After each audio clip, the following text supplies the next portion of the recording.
네, 이번 시간에는 네 번째 전략적 영업 관리에 대해서 살펴보도록 하겠습니다.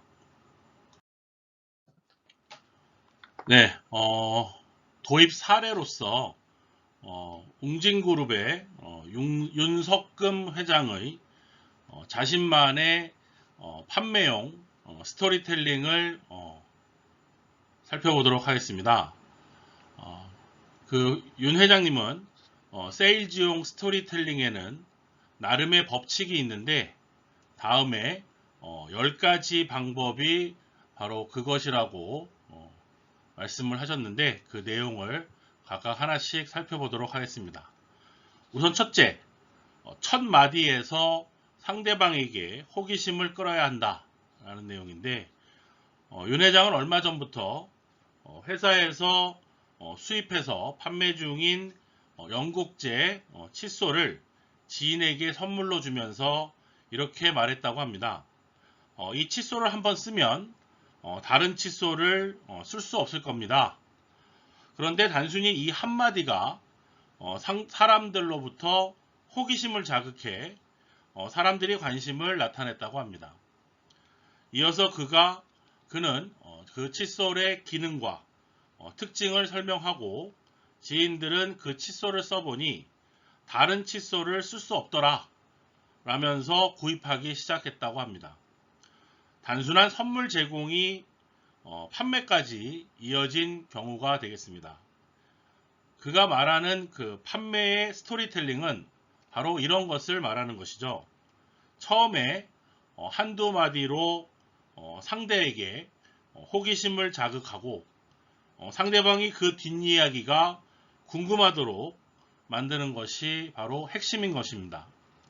처음부터 칫솔의 기능이나 특징, 또 구입 방법 등에 대해서 설명을 자세히 하면 오히려 듣는 사람이 관심이 떨어져서 구매와 연결되기 어렵게 된다는 것을 말합니다.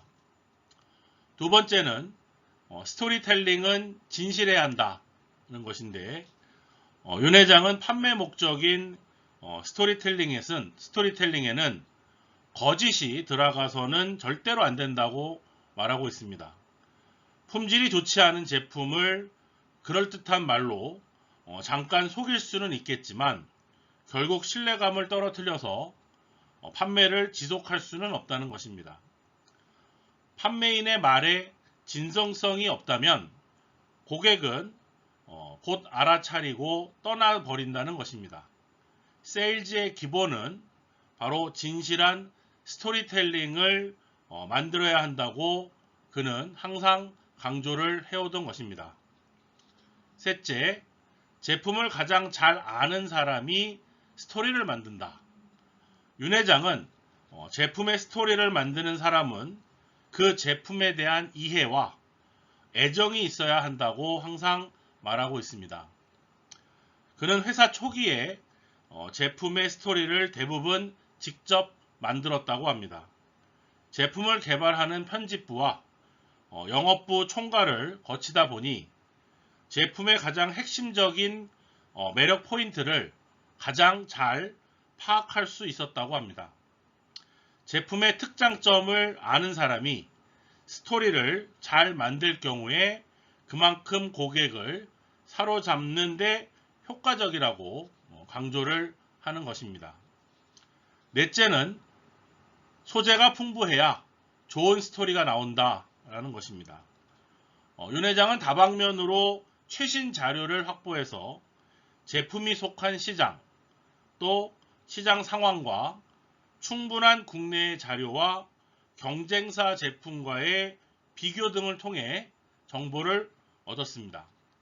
무엇보다도 고객의 니즈를 정확히 알고 또 그것을 자극하는 것이 바로 스토리텔링에서 가장 중요한 요소라고 봤기 때문입니다.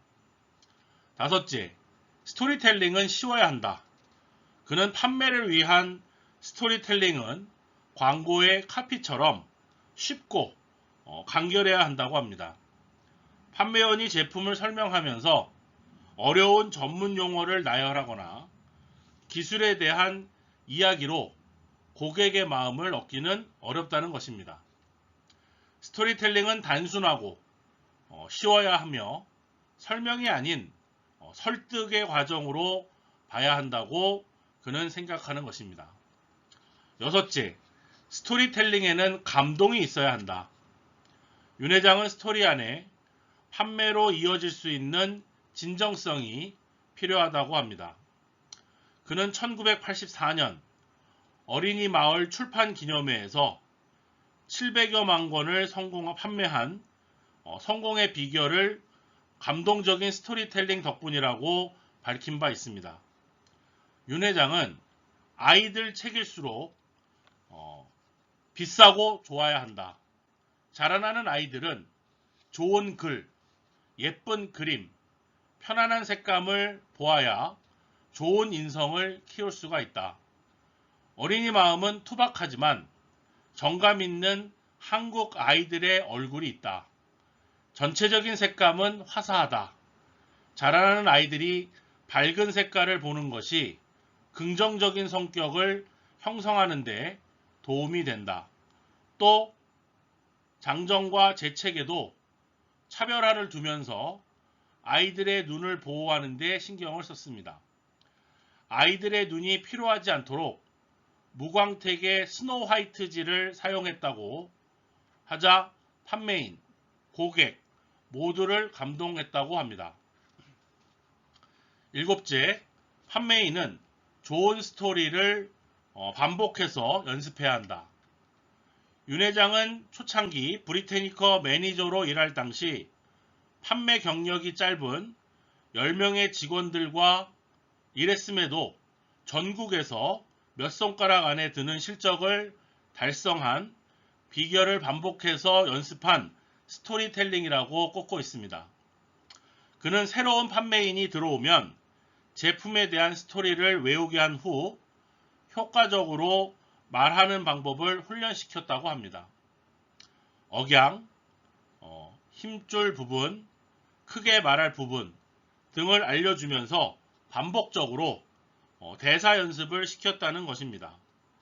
예컨대 길이 넓다는 말을 길이 넓다고 짧게 이야기하는 것과 양손을 펼치면서 길이 넓다 라고 길게 말하는 것은 고객이 제품의 스토리를 받아들이는 느낌이 확연히 다르다는 것, 또 목소리의 톤이나 얼굴의 표정, 그리고 손짓 등을 종합해서 연습을 어떻게 하느냐에 따라 고객이 받아들이는 정도가 달라진다는 것입니다. 여덟째, 좋은 스토리를 완성하는 것은 반복 연습이다. 윤 회장은 판매인들에게 같은 내용을 적어서 설명해 보라고 하면 사람마다 설명하는 방식이 전혀 달랐다고 합니다. 선천적으로 말을 잘하는 재능을 가진 사람이 있지만 알맹이 없이 말만 앞세우는 사람은 공허해질 수 있어 고객들이 제품 내용을 잘 전달받을 수 없다고 지적하고 있습니다. 그는 세일즈를 잘 하려면 제품에 대해서 끊임없이 연구하고 새로운 정보를 덧붙이는 후천적인 노력을 하는 사람이 판매 실적이 좋았다고 합니다.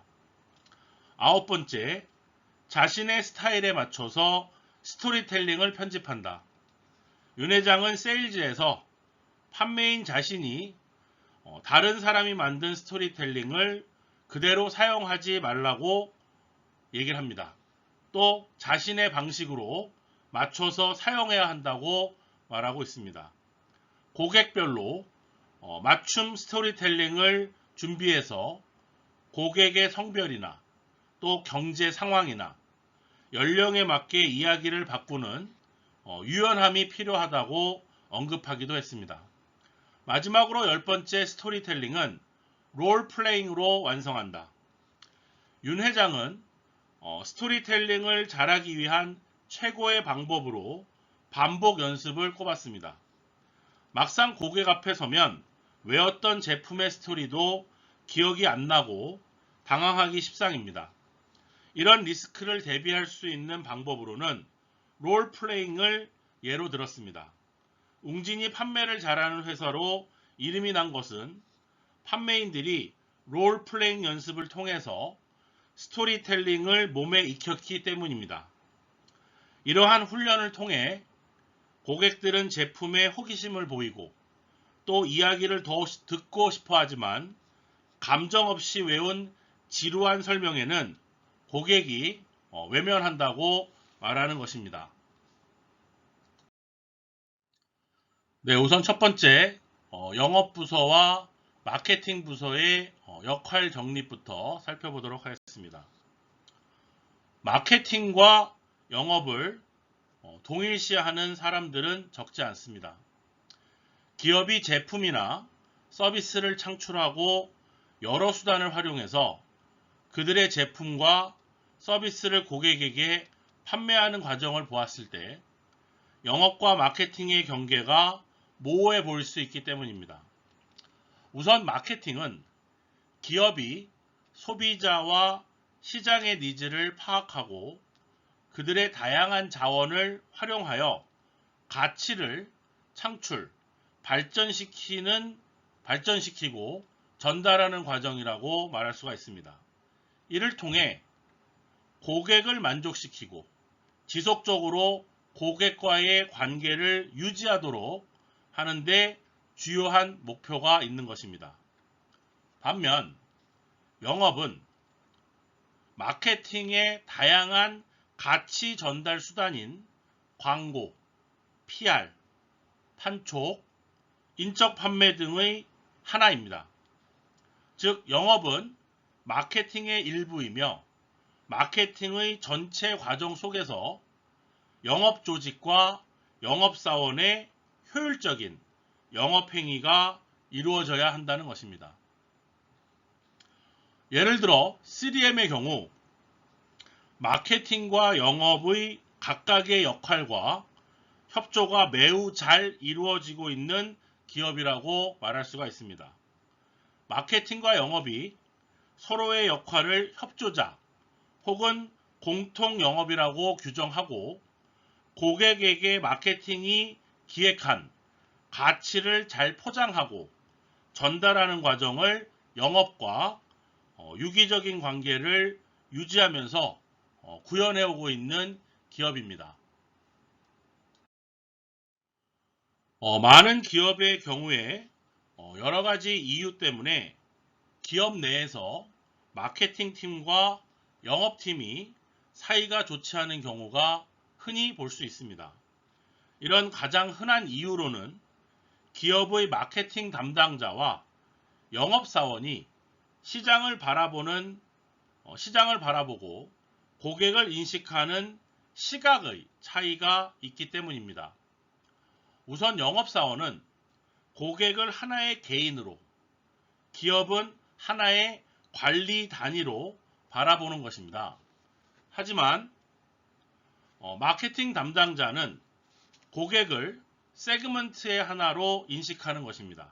즉, 마케팅 담당자는 우선적으로 큰 시장의 흐름을 파악한 후에 그 시장 내의 고객을 이해하며 비슷한 니즈를 갖거나 특성을 가지고 있는 세분화된 시장으로 분류합니다. 하나의 세그멘트 속에 속한 고객은 그 수가 하나에서부터 수천 명으로까지 이룰 수가 있고 또 최상급의 VVIP의 세그먼트라면 소수의 고객이 될 수도 있는 것입니다. 이렇듯 시장을 세분 시장으로 그룹으로 바라보고 접근하는 마케팅 담당자와 고객을 하나의 개인으로 보는 영업사원과의 관점은 서로 매우 다르다고 말할 수가 있습니다. 최근에 성공한 현대카드의 블랙카드의 경우를 살펴보면 이러한 마케팅과 영업의 시각의 차이를 없애고 VVIP 시장을 잘 소구한 대표적인 사례라고 말할 수가 있는 것입니다. 네, 첫 번째 많은 기업이 여러 가지 이유 때문에 기업 내에 마케팅 팀과 영업팀이 사이가 좋지 않은 경우가 많다고 설명을 드렸는데요. 매출과 그 이익을 바라보는 관점에 있어서 마케팅 팀과 영업팀은 서로 다른 시각을 가지고 있기 때문입니다. 우선 마케팅 담당자는 장기적인 관점을 가지고 매출과 이익을 생각하는 사람들입니다. 마케팅 팀에서는 고객을 세분화하고 또 고객의 평생 가치를 계산하는 고객의 생애 가치를 고려해서 단계적으로 고객들에게 어떠한 가치를 제공해야 할 건지에 대한 전략을 세우는 사람들입니다. 하지만 판매 실적이 중요한 영업 업무상 특성상 영업사원들은 매주 혹은 매월 단위의 단기적인 관점에서의 판매 실적이 중요하다고 생각하는 사람입니다. 따라서 당장의 영업 목표액이 미달인 영업사원에게는 장기적인 관점에서의 이익을 바라보는 것이 힘들기 때문에 마케팅팀과 영업팀 간의 갈등이 생길 수밖에 없는 이유가 되겠습니다. 또한 마케팅팀은 새로운 가치를 창출하고자 지속적으로 시도하는 팀이 되겠습니다. 경쟁사의 전략보다 더 시장을 놀라게 할 수 있는 제품이나 또는 이벤트 등을 만들어 내야 한다는 그 역할 때문입니다. 따라서 마케팅팀은 획기적인 제품이나 서비스에 초점을 맞춰서 상품 중심의 사고를 가지고 있는 것이죠. 반면 영업사원은 자신을 통해서 얼마나 많은 고객들이 제품이나 서비스를 구매했는지에 대해서 초점이 맞추어진 고객 중심의 사고를 가지고 있다는 것입니다. 즉, 영업사원들에게는 좋은 제품이나 놀랄만한 서비스의 제공보다는 거래 고객의 숫자가 더 중요하기 때문이라고 말씀드릴 수가 있겠습니다. 두 번째로 영업과 마케팅의 통합된 협력입니다. 앞에서 이미 영업과 마케팅의 서로 다른 관계를 밝히고 또 둘 간의 통합된 협력이 향후에 중요한 이슈로 부각되는 이유는 바로 고객의 가치 창출이 기업의 궁극적인 목표로 요구되고 있는 현재 상황에서 기업 내에서의 마케팅팀과 영업의 위치가 다르기 때문입니다. 많은 기업에서 마케팅과 영업은 공통되는 업무가 있는 것은 사실이지만 기본적으로 특별한 임무를 부여받은 별개의 기능으로 여겨지고 있습니다. 일반적으로 마케팅은 고객 마케팅, 브랜드 관리, 광고 관리, 시장 조사 등에 초점을 맞추고 있는데 반면 영업은 거래 마케팅, 거래 협상, 유통 채널 관리 등에 집중을 하는 것입니다. 이와 같이 영업과 마케팅의 기능은 현대 조직에서 개별적인 역할을 수행하는 것으로 보이지만 이는 모두 기업 활동의 최종 목표가 되는 고객과 가장 가까운 접점에서 활동을 하며 시장과 관련된 활동에 관한 지식과 기술이 가장 집약되어 있는 부서라고 말씀드릴 수 있겠습니다. 기업에서 점차 고객의 가치 창출의 중요성을 인식하게 되면서 고객에 관련된 모든 지식과 기술, 정보를 모으고 활용하고 있는 마케팅팀과 영업팀의 통합과 협력은 매우 중요한 이슈입니다. 따라서 마케팅 과정에서의 영업의 역할을 정확히 규정하고 또 영업 행위를 전략적으로 실행하고 관리하는 것이 매우 중요하다고 말할 수 있는 것입니다. 다음은 두 번째로 영업관리 환경의 변화에 따른 새로운 의제에 대해서 살펴보겠습니다. 고객의 니즈의 빠른 변화와 치열한 경쟁으로 인해서 영업 환경이 급변하고 있습니다. 이러한 경쟁이 치열해지면서 기존 고객에 대한 관리의 중요성도 커지게 되었고, 거래 중심에서 관계 지향적인 영업 관리의 필요성도 매우 중요하게 부각되고 있습니다. 이러한 변화 속에서 영업 관리자들이 주목해야 할 영업 관리의 의제들에 대해서 살펴보도록 하겠습니다. 네, 영업 관리자들이 주목해야 할 영업 관리에 관한 의제들을 살펴보도록 하겠습니다. 우선 첫 번째, 고객 중심의 문화를 창조하는 것이다. 영업 관리자들은 영업사원과 고객과의 파트너십에 대한 조직적 방해 요소를 제거함으로써 영업의 역할을 촉진시켜야 합니다. 많은 영업사원들이 영업과 기업의 수익 관점에서 고객을 대하고 있는데, 수익을 먼저 생각을 하기 때문에 고객이 원하는 것을 들어주는 것이 아니라 고객이 원하는 것에 대해서 기업의 정책과 매뉴얼이라는 이름으로 거부하는 경우가 매우 많습니다. 예를 들어서 고객이 어떤 제품이 5개만 필요한데 영업사원은 10개 이하는 판매하지 않는다는 방침을 세우고 고객에게 NO라고 답하는 경우가 있습니다.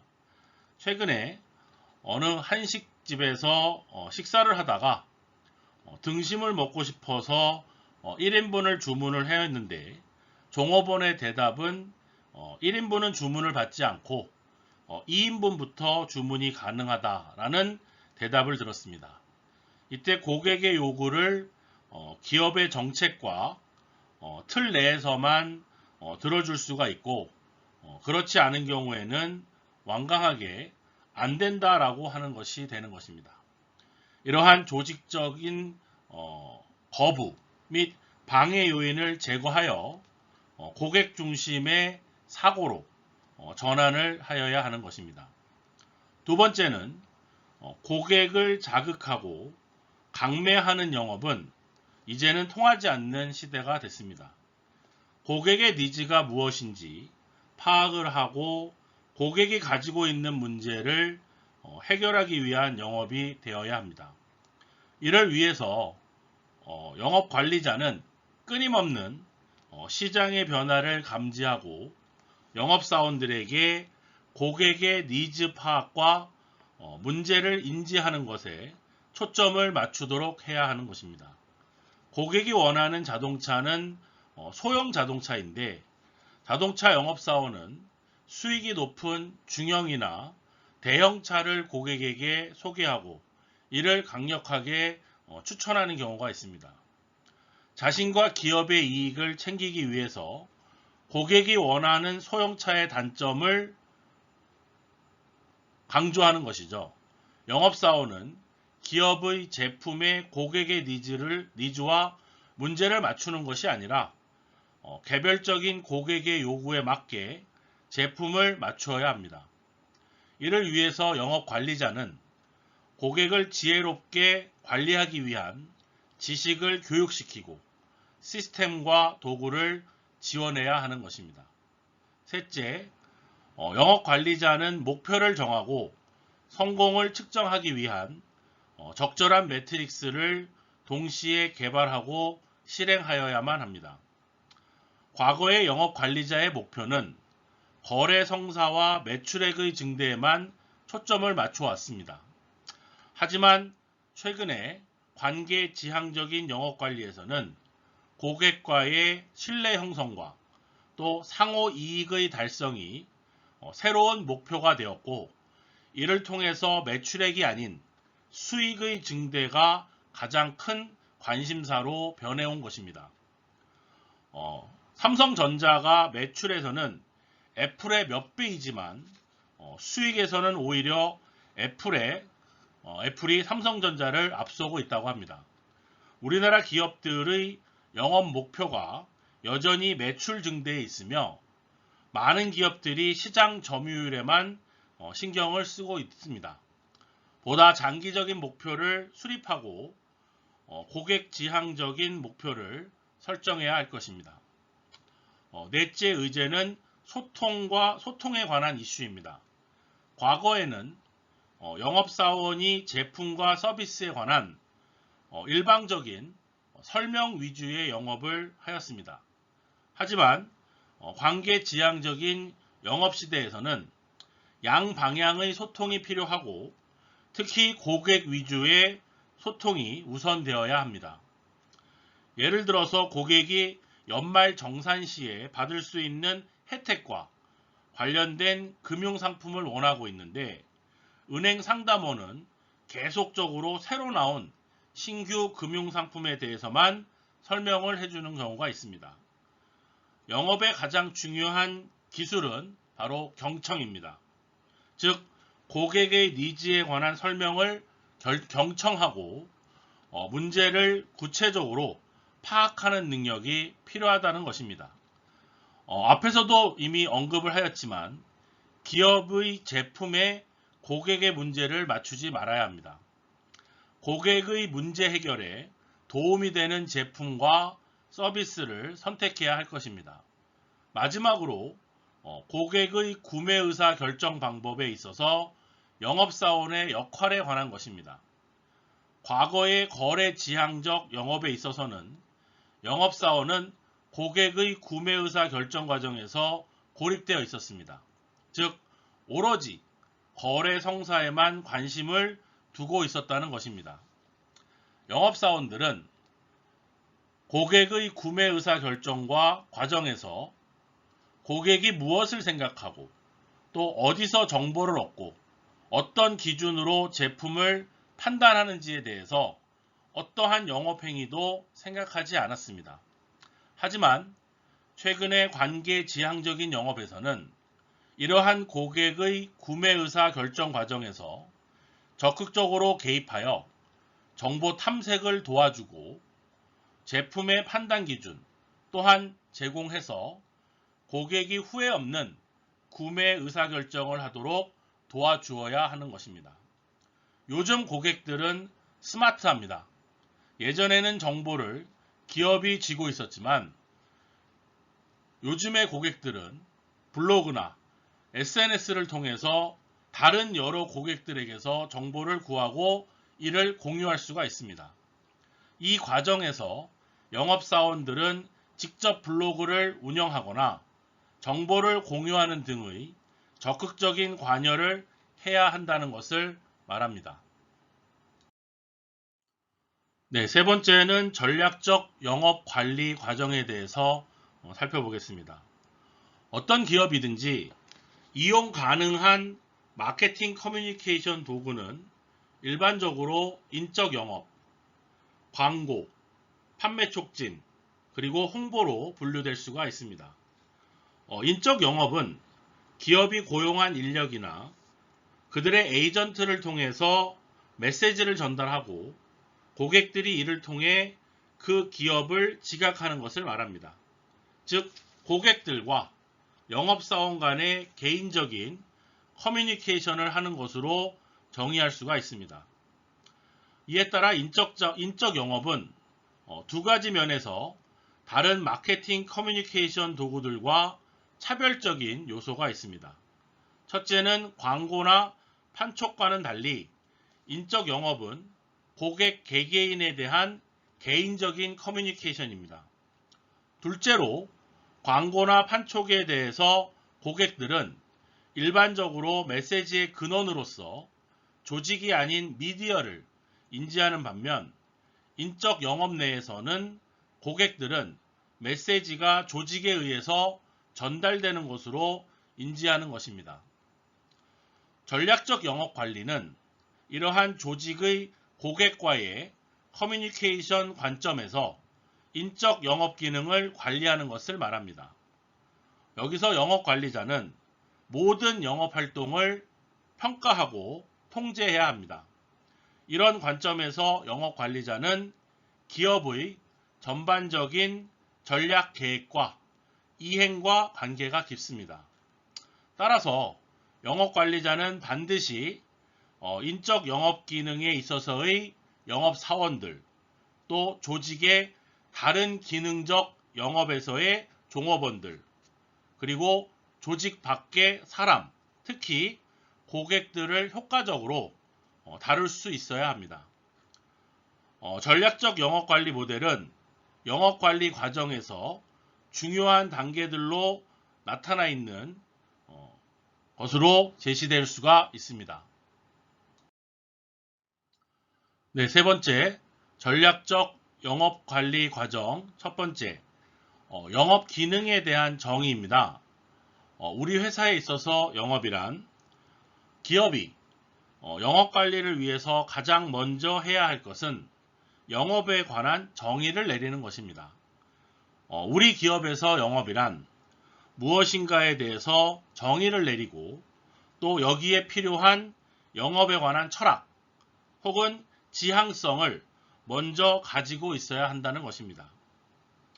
영업 기능에 관한 정의 부분에서 우선적으로 파악해야 하는 부분은 바로 영업 환경에 관한 이해와 자사에서의 영업의 위치에 관한 것이라고 말씀드릴 수가 있겠습니다. 기업 내부, 외부의 환경에 관한 이해를 통해서 고객들이 원하는 형태의 영업이 무엇인지를 결정하고 이를 바탕으로 자사의 영업의 역할과 기능에 관해서 반드시 정의를 내리고 가야 한다는 것입니다. 가령 환경의 변화가 심하고 고객의 니즈가 복잡해진 경우에는 전문화된 영업이 필요하고 그렇지 않은 경우에는 기본적으로 욕구를 자극할 수 있는 형태의 영업이 필요한 것입니다. 우리의 고객이 B2C 고객인지 B2B 고객인지에 따라서도 개별 영업과 팀 영업에 관해서 고려를 해야 할 것입니다. 즉 원자력 플랜트를 국가를 상대로 영업을 하는 두산중공업의 영업과 개인을 대상으로 하는 보험과 금융상품을 영업하는 LIG 화재의 영업에서 요구되는 전문적인 지식의 정도와 고객에 대한 이해는 매우 달라야 한다는 것을 말합니다. 다음으로 이해가 필요한 것은 영업사원의 업무 분야입니다. 영업사원의 기본적인 업무가 영업행위라고 할지라도 성공적인 영업을 위해서는 영업사원들은 고객과의 관계를 형성하고 발전시키고 장기적인 관계를 유지할 필요가 있습니다. 따라서 영업사원들은 개인적인 고객들과의 관계와 자신들의 시간과 지정된 영역을 관리하는 등의 관리 활동을 수행하여야만 합니다. 또한 영업사원들은 시장 정보를 모은다거나 신규 모집을 돕는다거나 또는 다른 영업 인력을 지원하고 만기가 지난 고객을 다시 접촉하는 등의 기업을 위한 다양한 지원 활동에도 참여해야 합니다. 즉, 기본적인 영업 업무와 지원 업무에 대해서도 자세한 파악을 통해 타 지원 부서와의 협력을 할 때 이런 부분을 고려해야 할 것입니다. 마지막으로 영업에 대한 정의에서 필요한 것은 바로 영업사원들의 자기개발과 진로에 관한 것입니다. 영업사원에게 다음 단계로의 진로가 어떤 형태가 될 것인지에 대해서 신중하게 캐리어 패스를 설계하고 제시해야 할 것입니다. 가령 영업사원으로서 고객의 접점 경력이 5년이 지난 다음 고객에 대한 전문가로서 영업관리자가 될지 혹은 신제품의 기획, 마케팅, 심지어는 연구개발 등의 분야에서 관리자로 승진을 할 수 있을지를 미리 계획해야 하는 것입니다. 우리나라 영업에서 가장 큰 문제점이 되는 것은 바로 이러한 영업의 정의 및 종류에 대한 명확한 조사와 확립이 되어 있지 않다는 것을 말씀드리고 싶습니다. 네, 두 번째 영업 기능의 전략적 역할의 정립. 목표 고객 전략과 일치하는 영업 실행 전략을 수립하라부터 설명드리겠습니다. 기업은 영업에 관한 정의를 바탕으로 영업이 필요한 기능을 명확하게 하여야 합니다.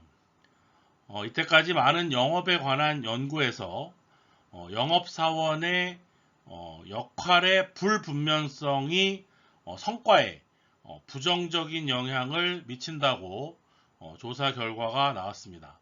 따라서 기업은 영업사원의 역할과 책임에 관한 분명한 기준을 정립하여야 하는 것입니다. 영업의 많은 연구들이 영업의 명확한 기능 정립이 있어야 하고 이에 따른 역할의 분명성이 영업의 성과에 영향을 미친다는 연구가 현재까지 많이 나오고 있기 때문입니다. 오늘날 기업은 다양한 제품을 다양한 고객들에게 내어놓고 상대적으로 독립적인 여러 전략 사업부 단위들로 구성되어져 있습니다. 이러한 다각적 사업부와 다양한 제품을 가진 회사들은 반드시 전사적 수준에서 전략적 의사결정을 통합시키고 조정을 해야만 합니다. 영업 전략과 영업의 의사결정 또한 기업이나 사업부 그리고 마케팅 수준에서의 핵심 전략적 결정과 일관성을 유지하여야 하고 이들 상위의 전략적 목표에 부합하는 영업 목표가 수립되어야 하는 것을 말합니다. 기업과 사업부 수준의 전략 결정은 일반적으로 영업관리자와 영업사원들이 반드시 운용해야 하는 가이드라인을 제공해 주고 있습니다. 또한 영업은 특정한 상품의 시장 상황에서 마케팅 전략의 중요한 구성 요소이기도 합니다. 주어진 마케팅 전략이 제공되는 세부적인 목표 시장과 목표 고객에 관한 메시지는 영업 관리자에게 있어서 직접적이고 중요한 실행 가이드라인이 되는 것입니다. 기업의 전략적 방향이 건강한 삶을 추구하면 마케팅 전략에서도 이런 건강을 중시하는 고객들에 대한 가이드라인을 제공해야 하는 것입니다. 그리고 영업은 이러한 건강을 추구하는 목표 고객에게 다가가기 위한 실행 전략이 되어야 합니다. 이처럼 기업 전체, 사업부, 그리고 마케팅 수준에서의 전략적 결정은 반드시 개인 고객들을 위한 영업 전략으로 전환되어야 합니다. 구체적인 영업 전략으로는 고객 목표 전략, 관계 관리 전략, 그리고 판매 채널 전략 등이 있습니다. 마케팅의 실행 차원에서 중요한 영업은 영업 전략의 개발을 위한 토대로서 개인 및 조직 구매자의 구매 행동에 대한 이해 과정이 우선되어야 합니다. 영업 전략은 개인 고객 혹은 유사한 고객들의 세분 시장을 충족시켜주기 위해 수립하는 것입니다.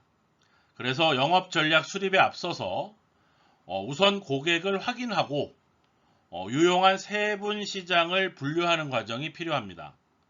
그리고 나서 관계의 유형이나 희망하는 영업 접근 방식 그리고 영업 채널의 가장 생산적인 믹스를 각각의 고객 세분 시장에 맞게 결정 짓는 것입니다.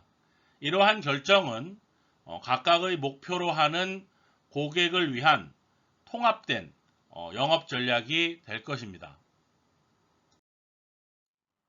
세 번째로 영업 조직 디자인, 가장 효과적으로 고객과 커뮤니케이션을 할 수 있는 영업 조직을 설계하는 것을 말합니다. 세 번째 영업 관리 단계는 바로 효율적인 영업 조직을 구성하는 것인데 이 분야는 인사 조직에서 연구되어 연구되고 있는 많은 주제들이 포함되고 있습니다.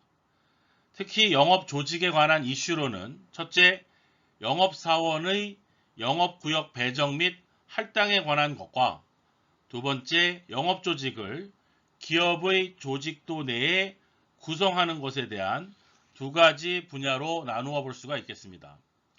우선 첫 번째, 영업구역 배정 및 할당에는 영업사원의 역량과 총 영업활동시간, 또 영업사원의 커버리지, 총 매출 기준법 등이 사용되고 있고, 두 번째, 영업조직을 나누는 기준으로는 지역, 제품, 기능, 그리고 최근에 중요시되고 있는 고객 중심의 영업조직 구성 방법이 있습니다. 현재 우리나라 영업연구에서는 전무한 분야이기도 합니다. 영업 전략이 수립되고 나면 영업관리자는 어떠한 영업조직으로 고객과의 커뮤니케이션을 효과적으로 달성한 것인가를 결정하여야 합니다. 앞서 언급하였듯이 영업 전략은 기업이나 사업부, 그리고 마케팅 전략과 함께 영업과 영업관리 활동에 대한 기본적인 전략 방향을 결정해 줍니다. 그리고 이러한 전략을 성공적으로 이행하기 위해서 효과적인 영업조직이 필요한 것입니다. 효과적인 영업조직을 설계하기 위해서 우선 목표 달성을 위한 영업활동을 규정하고 최적의 비용으로 고객을 가장 잘 섬길 수 있는 영업조직 구조를 결정하고 마지막으로 영업사원의 역할에 맞는 전문성 있는 영업사원을 배치하는 것입니다. 효과적인 영업조직 구조를 디자인하는 데 있어서 기본적인 기준은 지역, 제품, 기능, 그리고 고객입니다. 많은 영업조직이 지역을 중심으로 심지어는 행정구역 단위별로 설계되어 있습니다. 이는 영업사원의 이동 거리와 지역별 인구 구조 등에 따라서 관리를 중시하는 조직 설계입니다. 기업들 대부분이 지역별로 영업본부를 두고 중앙에서 이들 지역을 관리하는 형태의 영업조직을 말합니다. 많은 기업들이 제품별로도 영업조직을 구축하고 있습니다. 이는 제품 지향적인 기업의 전형적인 영업조직 형태로 제품의 성과관리 중심의 영업조직인 것입니다. 다양한 제품을 가진 기업들이 설계하는 영업조직 구조로 제품 관리의 편리성에 초점을 두고 영업조직을 설계하는 것을 말합니다.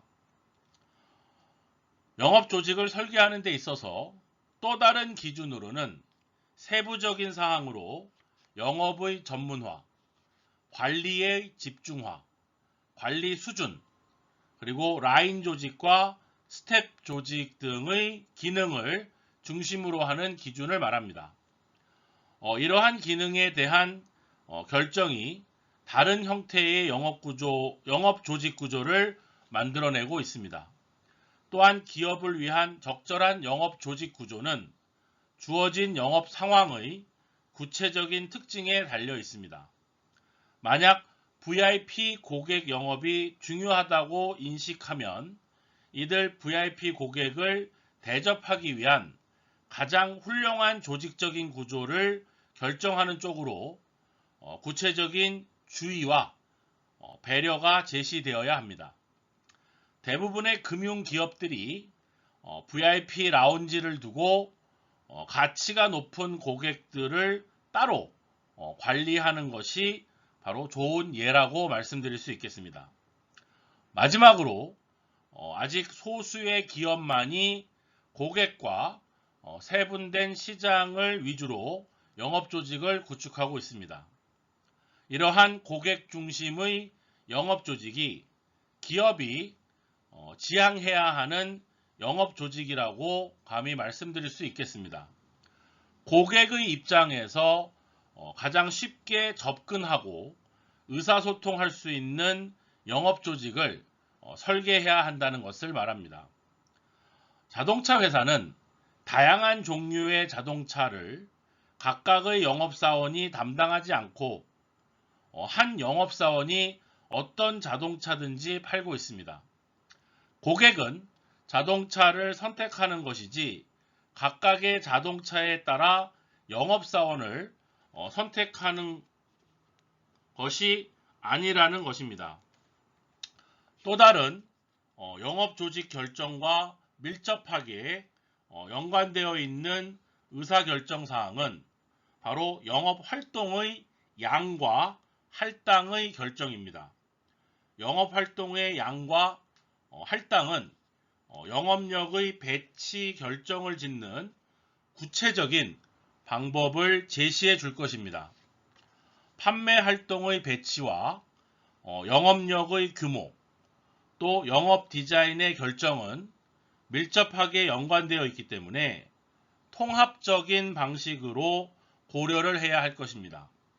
수많은 분석적인 접근 방식은 이러한 시도를 도와줄 수는 있지만 영업조직의 설계에서 사람과 고객과 영업사원이 모두 같다는 쟁점은 반드시 고려되어야 합니다. 기업에서 영업조직을 설계할 때 많은 경우 영업사원의 관리 효율성만을 고려하고 고객의 편의성과 만족은 간과하는 경우가 많습니다.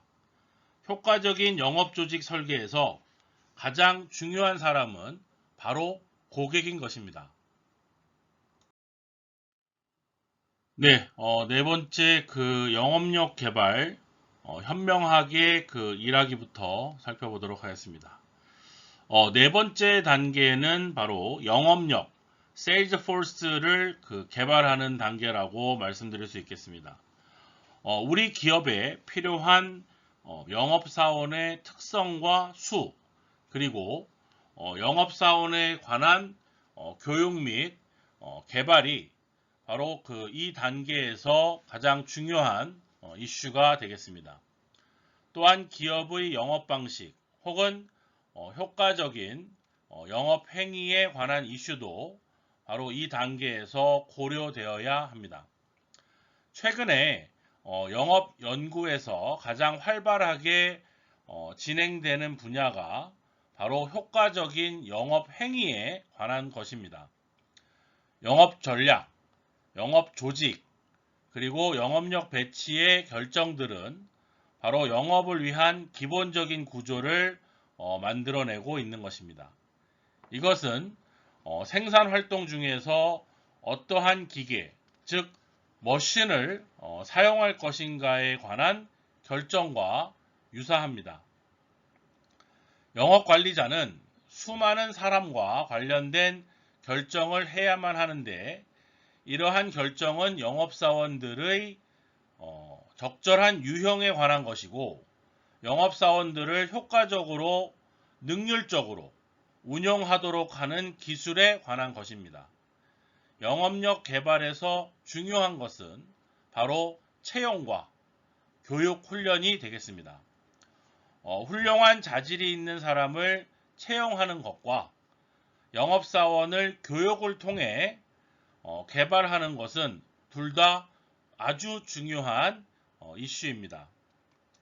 개인적인 경험과 관점에서 채용보다는 교육을 통한 훌륭한 영업사원의 개발이 더욱 중요하고 의미 있는 분야라고 생각할 수가 있겠습니다.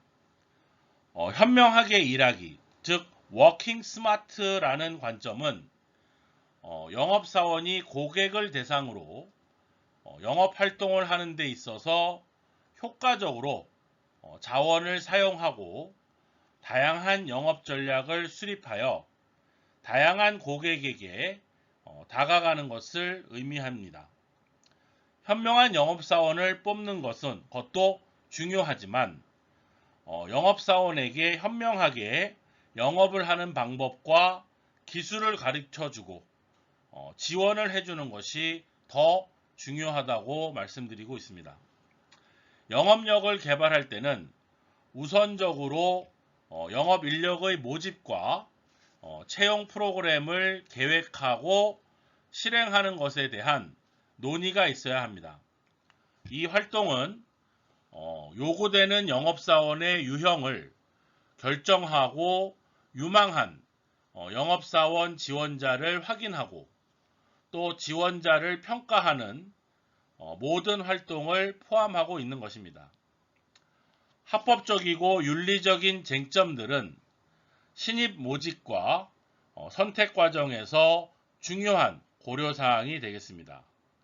영업사원의 신규 직무 개발 교육과 교육을 위한 채용 과정의 영향 또한 조사되어야 합니다. 다음으로 채용을 한 후에 영업력의 지속적인 발전을 위한 교육 훈련에 관한 계획을 수립하여야 합니다. 영업사원들은 변화하는 고객과 시장에 익숙해져야 하고 기술이나 기타 환경의 변화에 대해서도 적응을 해야 합니다. 고객은 디지털 시대에서 살고 있는데 영업사원은 아날로그적인 접근 방식을 사용해서는 안 된다는 것입니다. 영업사원의 지속적인 변화와 성장을 위해서는 지금보다 체계적이고 과학적인 교육과 훈련이 필요합니다.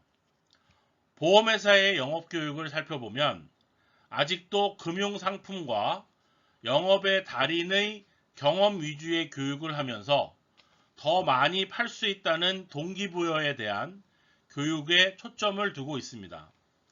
지금처럼 경쟁이 치열하고 보험 상품이 크게 차이가 없는 상황에서는 고객에 대한 과학적인 이해와 고객의 니즈를 충족시켜 줄 수 있는 효율적인 영업 방식에 대한 체계적인 교육이 우선되어야 합니다. 영업 관리자 교육도 지금은 성과 및 인사관리 교육만 진행되고 있는데 현재의 영업 관리에서 필요한 교육은 바로 코칭과 리더십 등의 교육이 되겠습니다. 교육 훈련 과정은 교육 수요 및 니즈를 조사하고 목표를 개발하고 대안 활동을 평가하며 교육 훈련 프로그램을 디자인하고 이것을 수행하고 평가하는 것으로 구성되어 있습니다. 영업 관리자는 이러한 영업 훈련 과정의 각 단계별로 의사결정을 하는 데 있어서 다양한 요소와 방법들을 고려해야 할 것입니다. 네, 다섯 번째는 영업력의 실행, 칭찬도 고래도 춤추게 한다에 대해서 살펴보겠습니다. 이번 단계에서는 영업력을 이끄는 관리자의 역할에 관한 것입니다. 영업 관리자의 역할 중에 최근에 가장 많은 각광을 받는 분야는 바로 코칭 분야입니다.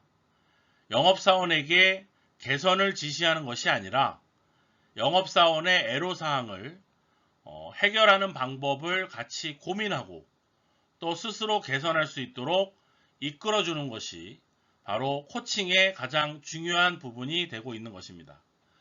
코칭에 대한 부분도 실무적인 차원에서 많이 언급이 되고 있지만 학계에서는 이에 대한 효과와 방법에 대한 연구가 아직 매우 미진하다고 말씀드릴 수 있습니다. 다음에서 영업관리자의 중요한 역할은 효과적인 영업 전략의 수립을 통해서 영업사원들에게 명확한 방향을 제시해 주는 것입니다. 이 외에도 영업관리자의 역할은 동기부여와 확신성을 심어주어 영업사원들이 자신감과 미래에 대한 확신을 가지고 직무를 수행하게끔 하는 것입니다. 인사조직 분야에서 영업사원의 동기부여에 관한 많은 연구들이 진행 중이고 우리나라의 경우에는 상대적으로 매우 부족하다고 할 수 있겠습니다. 가장 좋은 영업사원을 고용하고 이들에게 성공적인 영업을 위해서 요구되는 기술을 전수해 주는 것과 영업 조직의 목표와 목적을 달성하기 위해서 영업사원들의 활동을 가르치는 것은 전혀 다른 문제입니다. 영업관리자는 영업사원들의 활동을 가르치는 것은 전혀 다른 문제입니다. 영업관리자는 영업사원에게 동기를 부여하고 감독하고 이끄는 데 많은 시간을 보냅니다. 영업 매니저의 리더십과 감독 활동은 다른 목적을 가지고 있는 것입니다. 리더십 활동은 구체적인 목표와 목적을 이루는 커뮤니케이션 절차를 통해 영업사원들에게 영향을 미치는 데 초점을 맞추고 있는 것입니다. 대조적으로 감독 활동은 일상적인 운영 방식 하에서 영업력의 그날그날의 조정과 관련이 있습니다. 매우 역동적이고 경쟁적인 21세기의 영업 환경에서는 영업관리자들에게 이전의 관리와 통제가 아닌 더 책임감 있고 유연한 리더십이 요구되고 있습니다. 영업사원에 대한 효과적인 리더십은 첫째, 영업사원을 통제하기보다는 대화를 하고 둘째, 감독자 혹은 상사가 아닌 지도자 혹은 치어리더가 되고 셋째, 그들에게 지시하기보다는 결정에 참여할 수 있는 권한을 부여하는 것을 포함합니다. 영업관리의 동기부여와 보상체계는 영업사원이 확실한 동기를 가지고 영업활동을 잘 수행하여서 성공적인 성과가 나타나게 하는 조직관리의 동기 이론에 근거하고 있습니다.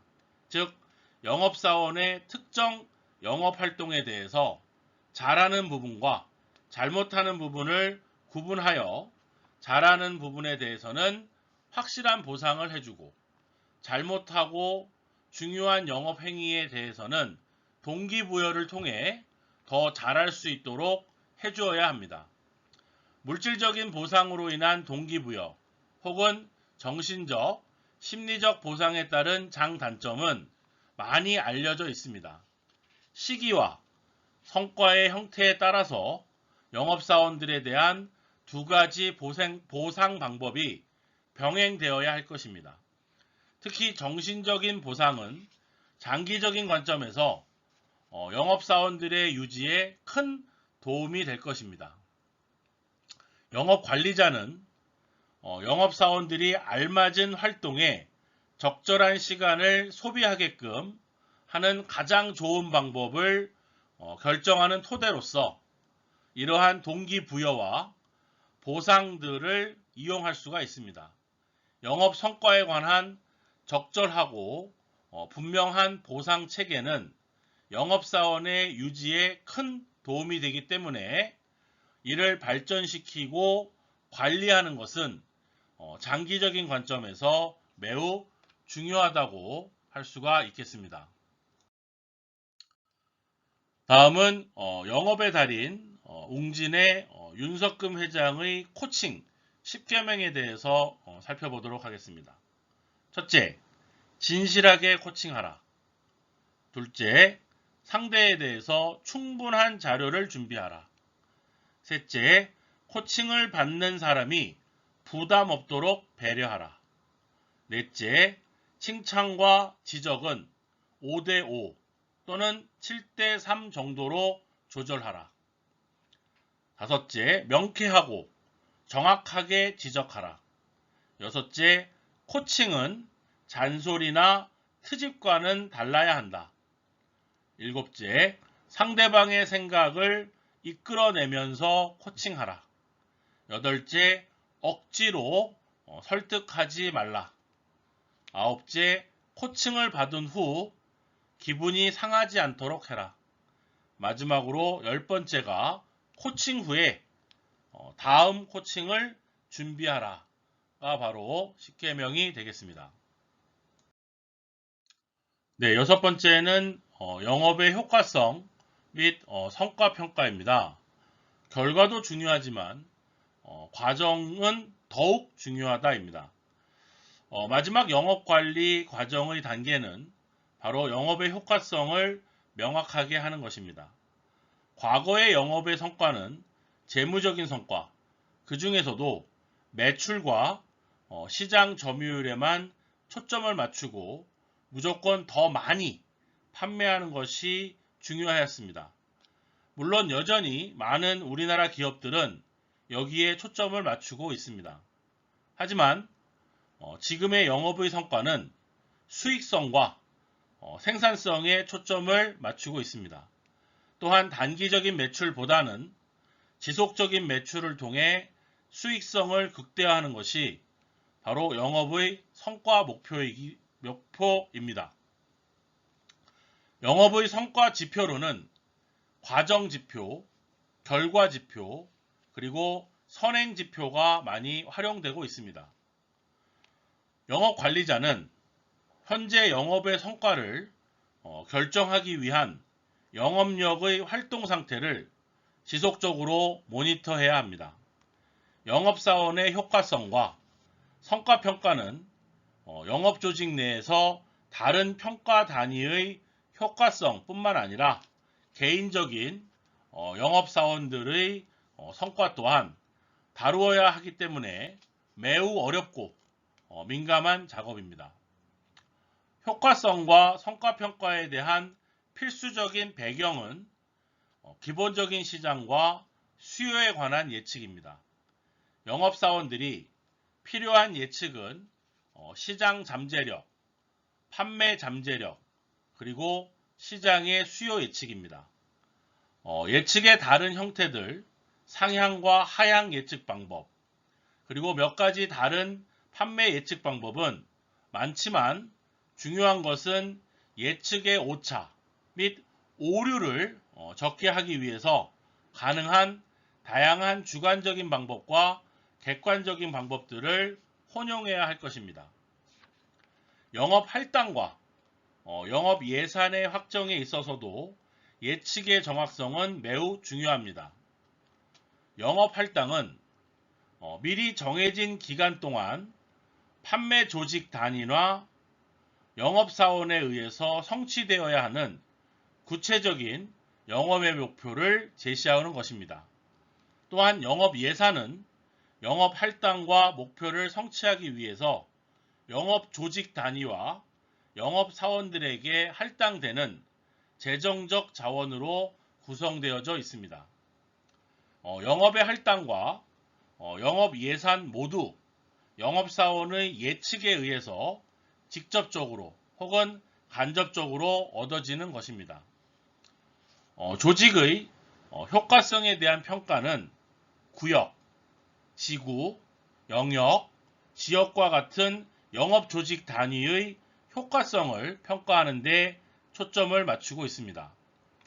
회계감사는 전체로서 영업 조직의 효과성을 평가하는 가장 포괄적인 접근 방식이 되겠습니다. 판매액, 비용, 그리고 이윤, 이 세 가지의 영업의 효과성과 성과를 분석하는 기본적인 단위이고, 최근에는 개인별 또는 팀별 생산성 관점에서 성과의 평가가 많이 강조되고 있습니다.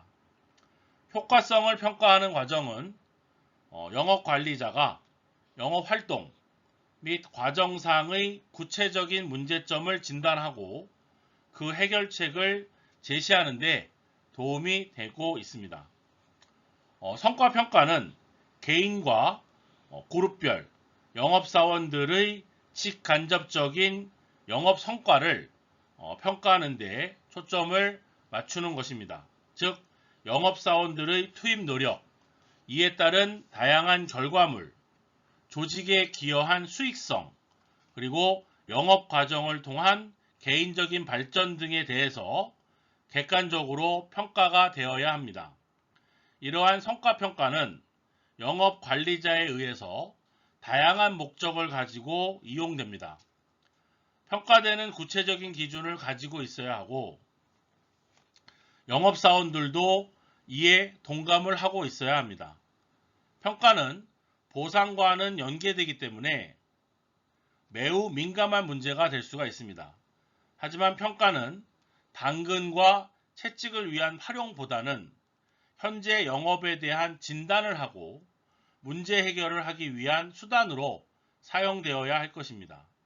이러한 영업 성과는 영업사원의 직무 만족과 이직 등과 같은 후속 결과 변수들과도 매우 밀접한 관련이 있기 때문에 매우 잘 설계를 하고 활용되어야 할 것입니다. 다음은 전략적 영업관리의 일반적인 프로세서를 설명하고 있는데, 우선 우리가 지금 배운 첫 번째 영업의 정의, 두 번째 영업에 필요한 전략적 기능, 세 번째 효율적인 영업조직 구성, 네 번째 영업력 개발하기, 다섯 번째 영업력 이끌기, 마지막으로 영업의 효과성, 성과의 결정 및 평가와 보상에 대해서 순서대로 설명하고 있는 것입니다. 마지막으로 과학적인 영업 관리를 통해서 새로운 기회를 만들어 가자.